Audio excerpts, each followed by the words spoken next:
നമസ്കാരം.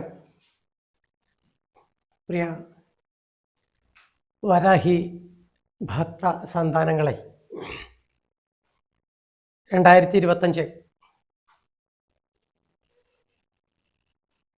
ഡിസംബർ മാസം 6-7 തീയതികളിൽ, വൃശ്ചികം 20-21 തീയതികളിൽ മണ്ഡല പുണ്യ കാലത്ത് അലന്താഴം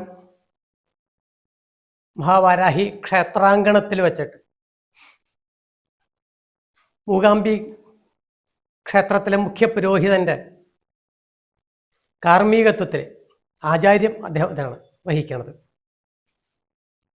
മഹാനവചണ്ഡികാഹോമം നടത്തപ്പെടുകയാണ്.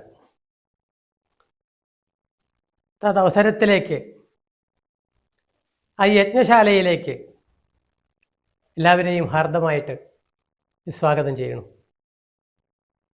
ഇപ്പോൾ എന്താണ് ചണ്ഡികാഹോമം എന്ന് ആ വാക്കിൽ നിന്ന് നമുക്ക് മനസ്സിലാവും. ചണ്ഡിക എന്നുള്ളത് ദേവിയുടെ പ്രീതിക്ക് വേണ്ടി നടത്തുന്നത് ചണ്ഡികാഹോമം എന്നുള്ളതാണ്.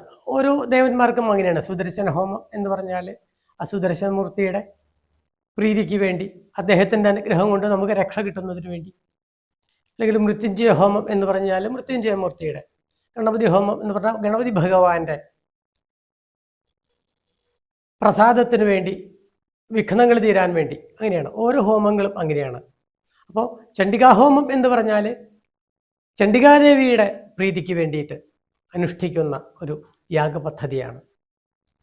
ഈ ചണ്ഡിക എന്ന് പറയുന്നത്, ചണ്ഡി എന്ന് പറയുന്നത് അതിൻ്റെ വാക്കിൻ്റെ അർത്ഥം കോപം എന്നാണ്.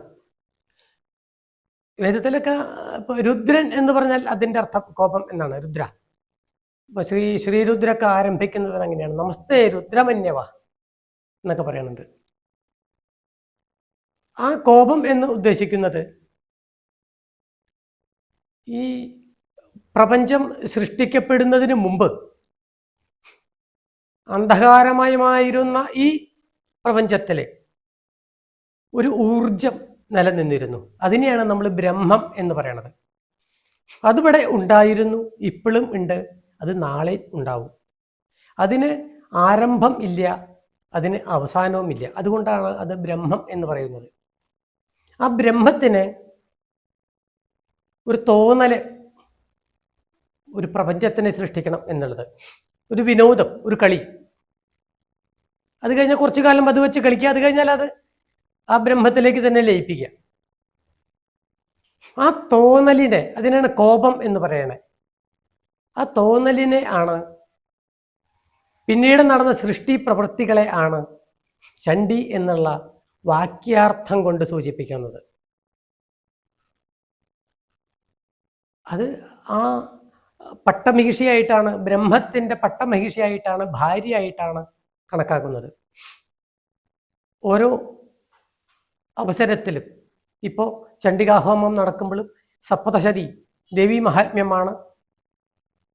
ആഹൂതിക്കായിട്ട് നമ്മൾ ഉള്ള മന്ത്രങ്ങൾ, അതിൽ പൂർവഖണ്ഡം, മധ്യമചരിത്രം, ഉത്തമചരിത്രം 3 തരത്തിൽ തിരിച്ചിട്ടുണ്ട്. അതിൽ ലക്ഷ്മി, കാളി, സരസ്വതി എന്നുള്ള 3 സ്വരൂപത്തിലാണ് ഈ ബ്രഹ്മത്തിൻ്റെ പട്ടമഹിഷികളെ നമ്മൾ സ്മരിച്ച് അവരുടെ പ്രീതിക്ക് വേണ്ടി ഹോമം ചെയ്യുന്നത്. ഇനി അതിൻ്റെ ഒരു ഏറ്റവും ചുരുക്കി നമ്മളതിനെക്കുറിച്ചൊരു താല്പര്യം, എന്തിനാണിത് ചെയ്യുന്നത് എന്നുള്ളത്, അതിൻ്റെ ഒരു ഫലഭാഗം ദേവിയുടെ പ്രീതിക്കാണ് എന്ന് പറഞ്ഞുവല്ലോ. ഇത് പാരായണം ചെയ്താൽ തന്നെ, ഹോമം ചെയ്യുമ്പോൾ, യജ്ഞം ചെയ്യുമ്പോൾ അതിൻ്റെ ഫലം അനവധി. ഈ പാരായണം ചെയ്യുമ്പോൾ തന്നെ പഠേൽ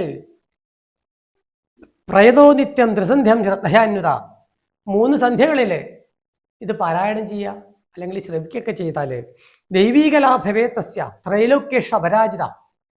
ആ പാരായണം ചെയ്യുന്ന അല്ലെങ്കിൽ അത് കേൾക്കുന്ന ആളുകളിൽ ദൈവീകല, ദേവിയുടെ ചൈതന്യം ആ വ്യക്തിയിലുണ്ടാവും.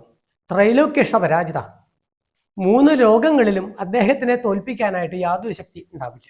വിജയിച്ചു നിൽക്കുന്ന ആളായിരിക്കും, അപരാജിതനായിരിക്കും. പിന്നെയോ ജീവേത് വർഷശതം